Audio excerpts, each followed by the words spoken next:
Babita Deokaran, a Gauteng Department of Health senior accountant, sends a prophetic message to her boss. Our lives could be in danger. And then 12 days later,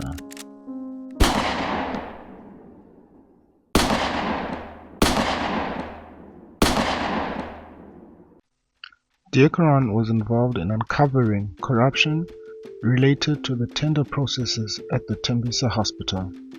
She was a whistleblower whose tragic death on August 23, 2021 sent shockwaves through the country and started debates around corruption and the risks faced by those who try to expose wrongdoing in South Africa.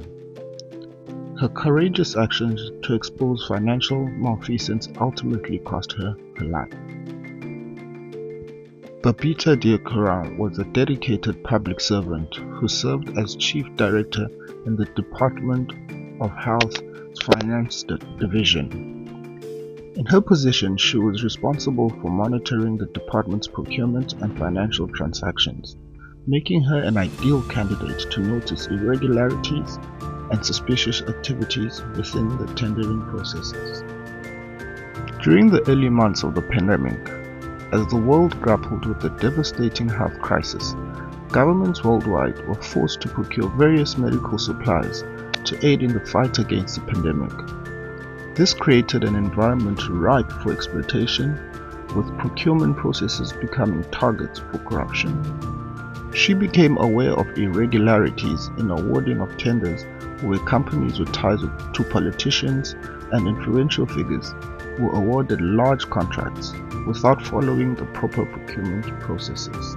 We were dealing with a tragic case of a single mother who was assassinated for standing against corruption, having an upright code of ethics, and someone who was resolute in doing the right thing.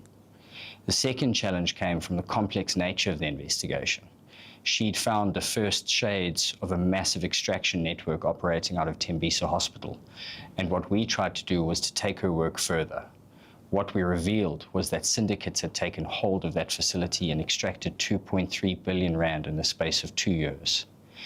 The beneficiaries of that money was not the patients, but rather profiteers, politically connected players who were made extremely wealthy. She brought attention to fraudulent activities that involved the overpricing of PPE items and other healthcare-related supplies. In August 2021, she halted 850 million rands in suspicious payments to hundreds of companies linked to Tembisa Hospital. On 11 August 2021, she alerted the department's chief financial officer that their lives could be in danger. She texted, "Morning CFO, I am just worried that the guys in Tembisa are going to realize we are onto something. Our lives could be in danger." Her boss Lerato Maggio replied, "Morning Babita, I have requested the HOD's grant approval for the investigation." Deokaran was shot in a hail of bullets outside her home in Mondio, Johannesburg. She had just dropped off her daughter at school. For weeks leading up to her passing, she was being watched. 6 professional hitmen were already planning her assassination. In the days and weeks following her death, several suspects were arrested in connection with the killing. The police investigation into her murder continues, but many remain skeptical that those responsible for orchestrating the crime will ever be brought to justice. Although some arrests have been made, investigations continue to try to figure out who ordered the hit on Babita and uncover how deep the scandal goes. At the time of her murder, she had flagged suspicious payments totaling 850 million rand by Tembisa Hospital. Her killers have now been handed sentences ranging from 6 to 22 years following a plea agreement with the state. But the mastermind has not been found. It is clear that this act of killing Babita was to stop her from revealing the names of people involved in the financial irregularities at her place of work. It is not clear if Mpongose or Sitole are one of those persons, or there may be others. This will remain a big question to this court and to the family. And that question cannot be answered by this court at this stage. The 6 men arrested entered into a plea agreement with the state.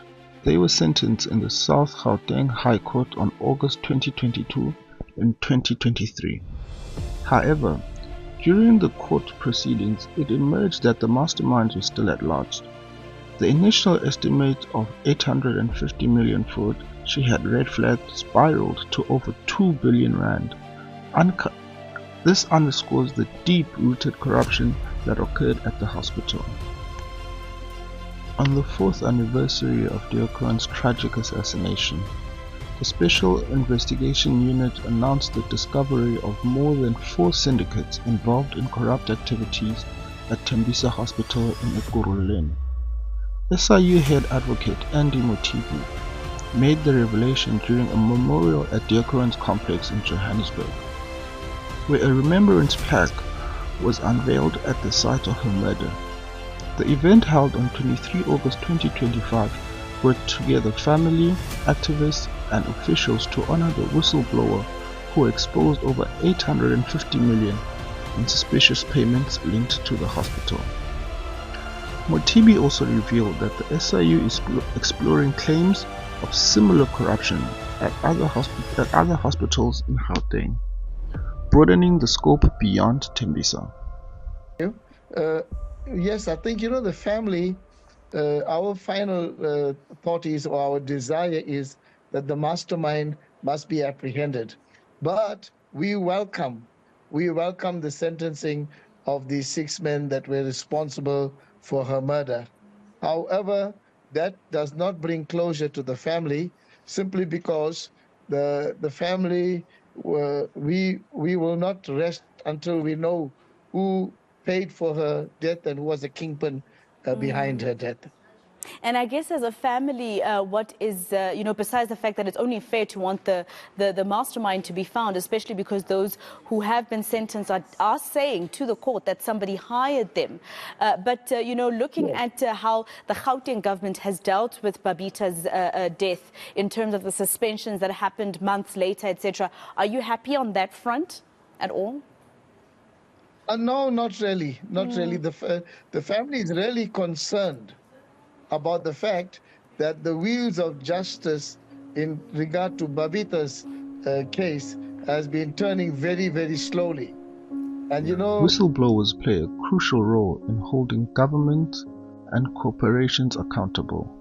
They serve as a check on the power of political elites and business interests, often risking their lives, safety, and lives to expose wrongdoing. In many cases, whistleblowers provide vital information that leads to the investigation of crimes, the recovery of stolen public funds, and the prosecution of corrupt officials. Their contributions are invaluable in fostering transparency and promoting ethical conduct within institutions. In South Africa, whistleblowers have been at the forefront of efforts to expose corruption, and they often have been the target of retaliation. In the past, activists like Deokaran have been forced into hiding, threatened with violence, or even killed for their efforts. The lack of adequate protection for whistleblowers has deterred many people from coming forward, further entrenching a culture of secrecy and corruption. In response to this issue, civil society organizations, journalists, and legal experts have called for stronger protections for whistleblowers. South Africa's Whistleblower Protection Act, passed in 2000, was designed to safeguard individuals who report corruption and misconduct. However, critics argue that the Act has not been effectively implemented and that whistleblowers continue to face significant risks without sufficient legal resources.